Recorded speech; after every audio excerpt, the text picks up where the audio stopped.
Hey there, welcome back to Sound Just Like a Pro. My name is William, and today we're going to be discussing the Zoom Podtrak P4. I've recorded a lot of podcasts locally, and it's usually through some sort of handheld field recorder like the Zoom H8n, the Tascam DR70, the Zoom F6, and more recently the Zoom F8n and the Zoom F8n Pro. But I've been getting into mobile podcasting and trying to do call-in people and interviews and things like that through another business that my wife and I run, and I've wanted to be able to talk to people all over the world, and you guys might have seen the video that I made for the mix-minus feature that we hacked into the Zoom F8n Pro that I already own, but I wanted something that does this specifically. So I decided I was going to try a made-for-podcasting mixer, and I've borrowed a Rodecaster Pro from a friend of mine, and that did an amazing job. I mean, it's so good, but it's also very expensive. So I was like, well, why don't we try something else? You know, I'm familiar with Zoom. I know their products. I've owned a whole bunch of them between the H4n, the H5n, the F8n Pro, the F8n, and I've also used the F6 and a bunch of, just a whole bunch of Zoom products. And I like the name. And I know this one was going to be cheaper, but I was like, let's try it. Let's give it a shot and see what happens. And so it came, and this is in the ballpark of about $220, which is a third of the price of the Rodecaster Pro. So I was thinking, hey, you know, let's give it a shot and let's see what happens. Worst case scenario, I can do a review on it and see if I can introduce it to someone else and give you the features and things like that. So that's what I'm going to do. And if you stick around to the end of the video, I'm going to go through an actual live Zoom session, a Zoom call with my wife, who's actually just on the other side of the house, but it's going to be a remote call in, and we're going to show exactly how this works. But before we get into it, I want to give you something. It's an ebook that I wrote called EQ Basics, Your Blueprint to a Better Mix. And if you're getting into podcasting, you're going to want to get that radio voice. You're going to want to connect with your audience in a way that's professional, in a way that people are used to hearing, and equalization plays a major factor in that. And so I wrote this book, and I want to give it to you, and it's at doitjustlikeapro.com/EQ book. So we might as well jump into the pros and cons that I found on the Zoom Podtrak P4. I will say up front that the pros are far surpassed by the cons, unfortunately. Now, obviously that list is subjective, but it also gives a lot of points that you can use to make an objective decision on whether or not you want to purchase this for your own needs or not. So let's start with the pro. This thing does exactly what they say it does. I mean, you plug in 4 mics, you have independent gain controls on each mic, you have phantom power for each mic. Channel 3 can also do Bluetooth calling, Channel 4 can also do USB calling. With the mix-minus feature built in, you have to turn it on, but it is there. And so that's something it's great, and you don't have to hot rod any plugins, you don't have to do any sort of weird stuff, it's just there. And for $220, if you just need something to be there and to do that, then it's there, and it does that. So that goes into the second pro, which is it perfectly handles remote guests with mix-minus, and that's on Channel 3 and that's on Channel 4, and it's just ready to go. The third pro that I have is you have 4 programmable sound pads, which is a feature that you see on more high-end things like the Tascam Bigger Desk and the Rodecaster Pro. They all have programmable touch pads that you can use to make your intro to your podcast, your applause sound effect, your boos, cheers, claps, whatever you want. It's there, you can put it there, and it's assignable, and it's awesome. So the fourth thing is it records separate files, which is fantastic, and that's a feature that you see on a lot of higher end mixers. When you actually import the SD card into your computer, it actually breaks out channel 1, channel 2, channel 3, channel 4, all the sound pads, and left and right. So you get the left and right, but you also get all of your options for remixing later with the individual isolated tracks. It's pretty fantastic for something that costs $200. The next pro is that it has a massive amount of mic gain. So gain-hungry mics like the Shure SM7B and things like that, you can actually turn those up a lot and get all the juice you need out of them to get the levels and the recording levels that you need out of them. So it's awesome. That's something you would expect to see in a higher end mixer, but it's on this one for $200. Another pro is that it just sounds good. It's not Class A preamps, it's not anything like super fancy, but it does exactly what it claims to do, which is record your voice, and it doesn't have a lot of noise in it. One thing that got me early on, and I think this is one of the cons, but one of the things that got me is I thought it sounded bad, but the headphone preamps are actually a little weird. So it doesn't sound like it's recording good stuff necessarily, but when you put the card in the computer and pull in the files, it actually sounds great. That's a really big pro in my opinion. Next, we have easy connectivity. So that's power or sound. You have all your headphones can plug right in the front. You have all the headphone volume outputs. You have XLRs in the top of it, your BTA2 in the side, that goes right in there, your TRRS, which is tip, ring, and sleeve for the old school iPhone headphones that have the ability to have the microphone built into it. That's also there, and it's awesome. On top of that, you have multiple ways to power this. You have the AA batteries, you have the USB, and it's cool. You can choose whichever way you want to do it, and it's right there. And then you have your other USB-C port right there for the remote calling through Zoom calls, FaceTime, Skype, that kind of stuff as well. And the last pro on my list is that it easily powers condenser mics, and that's with the flip of the switch. And it goes, you have a little dynamic handheld mic like an SM58, a little icon there, and you have an icon of a condenser mic, and you just flip the switch, and it comes on, and you don't have to go into any sub-menus, you don't have to do anything weird. All you have to do is click over to condenser mic. You have 48 volt phantom power, ready to roll, and you're ready to podcast with your condenser mic. That's a really solid feature to me.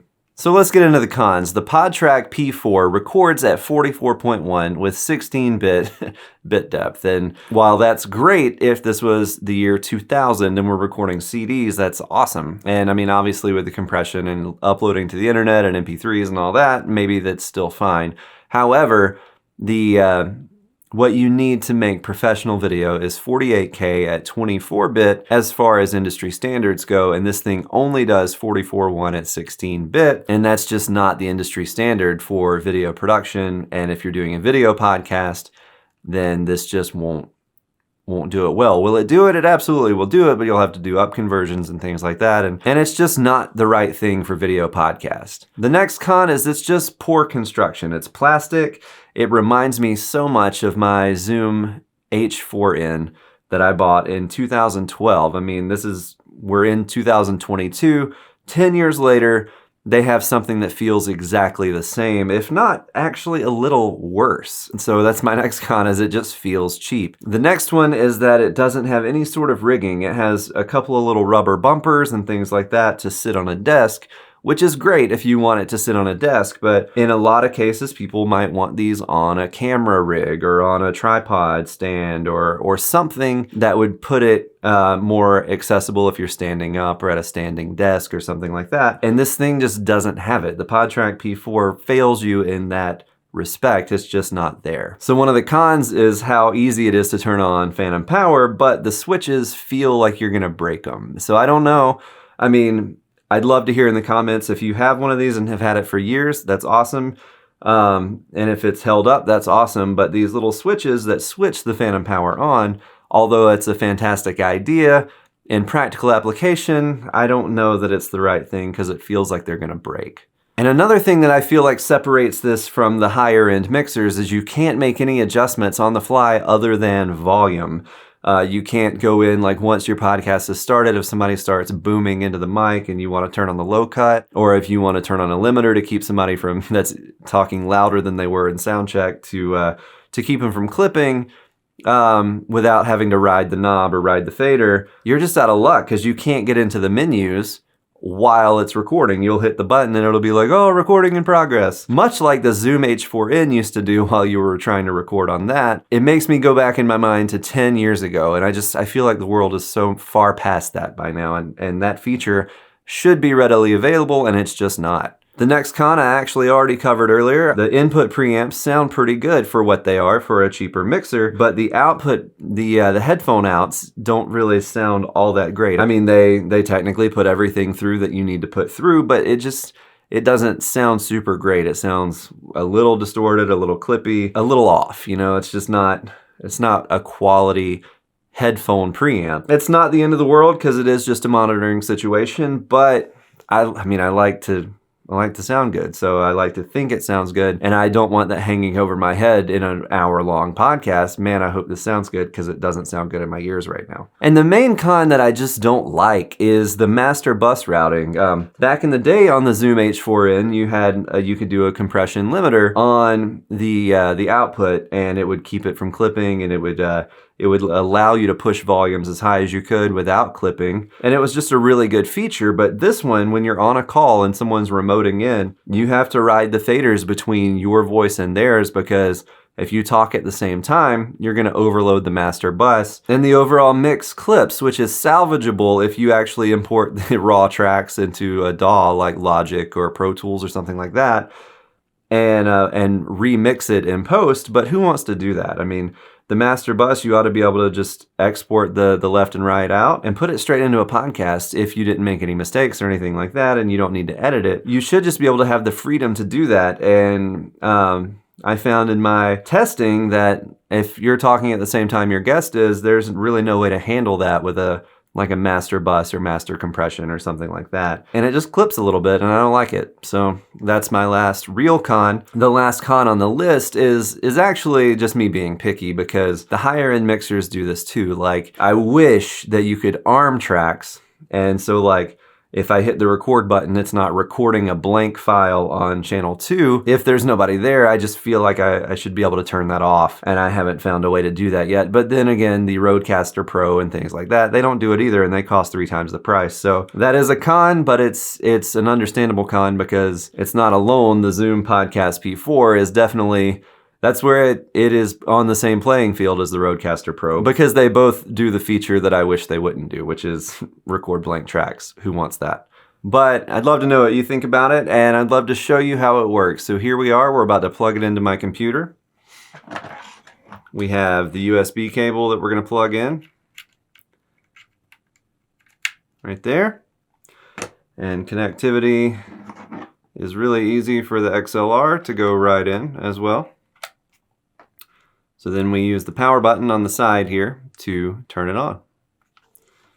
And it comes on fairly quickly. We still have a little splash screen there. All right.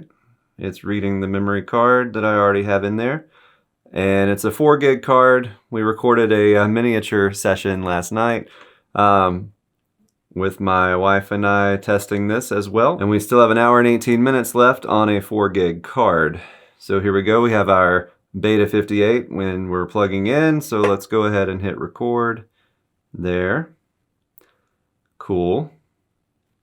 And now we're going to let her in. Here we go. Nice. Hey, babe. Are you there? Yes. Cool. So to the entire YouTube world, this is my wife. Her name is Victoria. Say hey. Hey. All right, and let's hear that voice. Tell me what you love about me. I like that you make me laugh every day. Aw. I like how you take care of me, and I don't know, there's so much I like about you. That's so nice. So if you could, I'm trying to get people to like and subscribe. So tell them to like the video and subscribe to the channel for more videos just like this. Could you please like and subscribe so William can get more likes and subscribes? I can't even say it. Yes. So I'm tired. I've been at the pool all day. Oh, nice. What a life. All right. So that is... Oh, and you can see on the Zoom H4n, that's not what this is. This is the Zoom Podtrak P4. You can see number 1 right over here, and the master left and right over on, I guess, the right side of that. And you can hear Victoria's voice on channel 4, and I guess you can see it as well. So say something one more time. Hey, how's it going, everybody? There you go. Now, let's talk at the same time. Just say your name and I'll say my name. I'm going to show how I think it clips. 1, okay. Or I guess 3, 2, 1. My name is William. There you go. You say my name is? I did. Yeah, I cheated.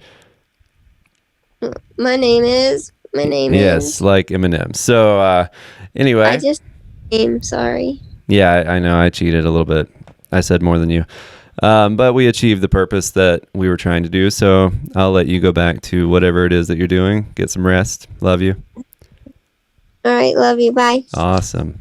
So that's it. That's the Podtrak P4 by Zoom. That's my thoughts on it. I gave you a lot of pros and cons. For me, a massive pro for it is how small it is. Like that could go in my laptop bag. I mean, that thing, a USB cable and that microphone, I mean, that's what's up. Like that is something that could be a game changer for mobile podcasting. So for that purpose alone, I actually might keep it. But for something that I'm going to use in my studio here to talk to people all over the world, I'm probably going to get something else. But if you want to get this, I mean, try it because, I mean, you just saw it. It works. It does everything that they say it does. It does everything that you technically need it to do. So I'd get it.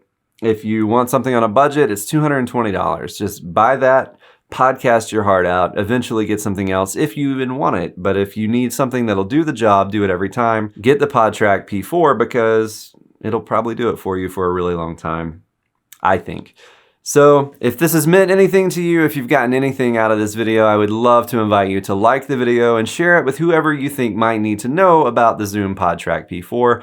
Other than that, please subscribe to the channel. The more subscribers we get, the more the videos get out to more people, the more people that we help with our reviews and things like that. So thank you so much for watching. Definitely grab the book, the EQ Basics, Your Blueprint to a Better Mix. That's for free at doitjustlikeapro.com/EQ book and get started making better mixes with your equalization and just get out there and sound just like a pro. So thank you so much for watching and we'll see you next time. Thanks.